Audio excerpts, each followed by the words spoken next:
कि जब गाना बजाना आम हो जाए, गाने बजाने के आलात आम हो जाएं। आज हम अपनी आंखों से देख रहे हैं कि गाना बजाना किस कदर आम हो चुका है, गाने बजाने के आलात किस कदर आम हो चुके हैं कि हर घर में टीवी, हर घर में एक सेटअप बॉक्स लगा है। अब तो इस तरह से और डिजिटल ज़माना है कि बड़ी बड़ी एलईडी आती हैं और उनको इंसान लाना पसंद करता है। एक इंसान की ये तमन्ना हो गई कि हमारे घर में एक बड़ी एलईडी हो जो घर की जीनत बने। एक साहब कहने लगे, बड़े दीनदार, तो उनके घर में टीवी लगी हुई थी हाल में। हमने कहा ये टीवी तो सही नहीं है। तो कहने लगे, यार इतना बड़ा अच्छा मकान बनाया है, बगैर टीवी के अच्छा नहीं लगता, वो ऐसे ही बस दिखाने के लिए लगा रखी है। ये हाल हो चुका है। इस कदर गाना बजाना आम हो चुका कि आज मुसलमानों की शादियां आप देखें कि मुसलमान अपनी शादी में गाने बजाने को इस कदर मिला चुका है कि ऐसे लगता है कि जो आने वाली नई जनरेशन है वो समझेगी कि गाना बजाना तो ये शादी का एक जुज़ है, एक शादी का हिस्सा है। लोगों को आज अगर शादियों में गाने बजाने से मना किया जाए तो कहते हैं कि वो जिस शादी में गाना बजाना नाच गाना ना हो तो मज़ा किस बात का है। दुनिया सिजनुल मुमिन व जन्नतुल काफिर, अरे दुनिया मोमिन के लिए कैद खाना है और काफिर के लिए जन्नत है। तू अपनी जन्नत इसी दुनिया में बनाने में लग गया कि तुझे ये हदीस याद नहीं रही कि दुनिया मोमिन के लिए कैद खाना है और काफिर के लिए जन्नत है। लेकिन तूने तो इसको अपने अमल से जन्नत बना लिया कि यहाँ की ऐशो आराम, यहाँ की ऐशो इशरत जन्नत है, परेशानी आ गई और तंगी आ गई तो यही जहन्नम है। मेरे भाइयों, ये बुराई इस कदर आम हो चुकी है कि मैं आपको बताऊं, इसी बुराई की वजह से अभी 2 दिन पहले ये इस तरीके से आप सल्लल्लाहु अलैहि वसल्लम की शान में जो गुस्ताखी हुई है, ये इसी बुराई की वजह से हो रही है। ये बुराई किसी को नज़र नहीं आ रही। आप सल्लल्लाहु अलैहि वसल्लम की शान में नाजेबा गुस्ताखी हो रही है, नाजेबा कलिमात कहे जा रहे हैं, लोगों को नज़र नहीं आ रहा। अरे लोगों के पेशानी पर फिक्र की लकीरें आना चाहिए, लेकिन फिक्र की लकीरें नहीं आ रही। वो तो फिल्म को इस तरह से सपोर्ट और प्रमोट करने में लग गए कि उनकी नबी की शान में गुस्ताखी हो गई, लेकिन उन्हें अभी भी उन्हें किसी बात की फिक्र नहीं। वो टिकट लेने में लगे हुए हैं, चाहे जितना महंगा टिकट हो हम जाएंगे। नबी अकरम सल्लल्लाहु अलैहि वसल्लम की शान आपके बारे में क्या सुनाई जाए कि फिल्म को इस तरह से प्रमोट करने में लग गए, सपोर्ट करने में लग गए। 10,000 का टिकट होगा तो जाएंगे, 1 लाख का टिकट होगा तो जाएंगे, 10 लाख का टिकट होगा भी तो जाएंगे। अरे कोई ये मजहबी इशू है क्या? कोई मजहबी जुज़ था ये चीज़? इस बुराई की वजह से नबी अकरम सल्लल्लाहु अलैहि वसल्लम की शान में गुस्ताखी हुई है, नाजेबा कलिमात कहे गए हैं। वो लोग तो कसूरवार हैं, उन लोगों का जहन्नम में एक बड़ा हिस्सा होगा। लेकिन वो मुसलमान जो इसको प्रमोट कर रहे थे, सपोर्ट कर रहे थे, वो भी कसूरवार हैं, वो कोई दूध के धुले हुए नहीं हैं। कल जब नबी अकरम सल्लल्लाहु अलैहि वसल्लम से उनका वास्ता होगा तो किस तरीके से वो अपना चेहरा दिखा पाएंगे?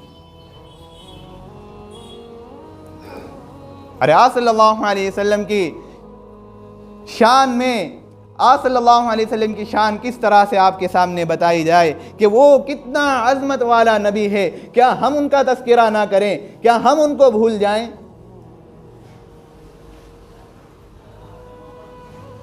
हम आप सल्लल्लाहु अलैहि वसल्लम की नाम की सदाएं बुलंद ना करें?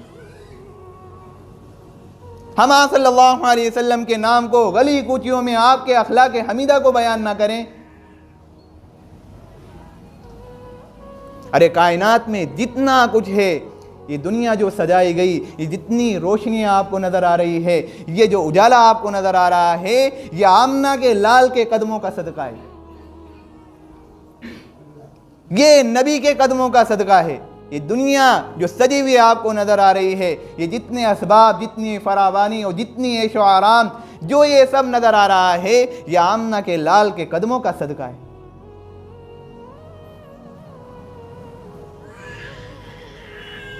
कोई ऐसा साहिब कमाल लाओ ना कि जिसके उंगली के इशारे से चांद 2 टुकड़े हो जाए। कोई ऐसा साहिब कमाल लाओ कि जिसके लिए दरख्त अपनी जगह से निकलकर उसके सामने आए और सजदा रेज हो जाए।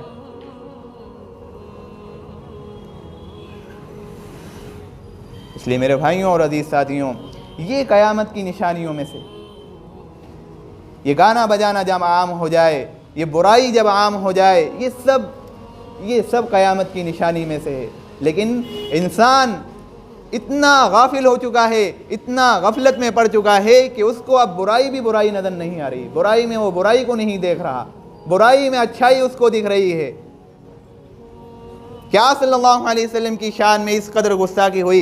इसको तो चाहिए था कि ये 2 रकात सलातुत तौबा पढ़ता, 2 रकात सलातुल हाजत पढ़ता और अल्लाह के दरबार में यूं हाथ उठाता कि अल्लाह ये क्या हो गया है कि हम हर चीज़ बर्दाश्त कर सकते हैं, लेकिन तेरे नबी की शान में, तेरे लाडले हबीब की शान में गुस्ताखी हो, हम ये बर्दाश्त नहीं कर सकते। ए अल्लाह, हमारी नज़रों के सामने उन बदबख्तों को, उन जालिमों को, उन पेशाबों को, या अल्लाह उनको हलाक कर दीजिए। लेकिन किसी के भी पेशानी पर फिक्र की कोई लकीरें नहीं बनी कि वो तो टिकट लेने में इस कदर मशगूल हो गए हैं कि जिस दिन आप सल्लल्लाहु अलैहि वसल्लम की शान में गुस्ताखी हो रही है, 4 लड़के तफसीरें कर रहे हैं कि यार इंदौर में इस कदर ये प्रोटेस्ट हो रहा है, वहां पर लोगों ने इस कदर ये, और उसी दिन वही लड़के जाकर फिल्म देखने जा रहे हैं।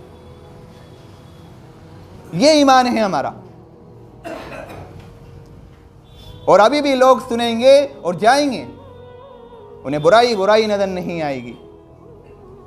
अरे मेरे भाइयों और अजीज साथियों, ये एक बड़ी बात हो चुकी है कि हमें तो अल्लाह के दरबार में आकर 2 रकात नमाज पढ़ना चाहिए, हाथ उठाना चाहिए, दुआएं करना चाहिए, लेकिन हम इस कदर गाफिल हो चुके हैं कि बुराई हम में इस कदर घर कर चुकी है कि हम बुराई को बुराई समझ नहीं रहे हैं। ये तो क़यामत की निशानी है कि ये अलामत मुतवस्सिता है कि अलामत मुतवस्सिता ज़ाहिर हो चुकी हैं, जिसकी कोई इंतहा नहीं है, कि वो रोज़ बरोज़ बढ़ती जाएगी और एक वक्त ऐसा आएगा कि जब अलामत कुबरा लग जाएगी, अलामत कुबरा आना शुरू हो जाएंगी और फिर क़यामत कायम होना पक्का है। तो ये अलामत मुतवस्सिता का दौर है कि आप सल्लल्लाहु अलैहि वसल्लम ने कुर्ब क़यामत में बहुत सी अलामतें जो बयान फरमाई हैं, आज हम अपनी आँखों से पूरा होते हुए देख रहे हैं। इसलिए मेरे भाइयों और अजीज़ साथियों, गफलत की नींद से बेदार हो जाएं और अल्लाह के दरबार में आकर माफ़ी मांगें, अल्लाह से माफ़ी तलब करें, तौबा ताइब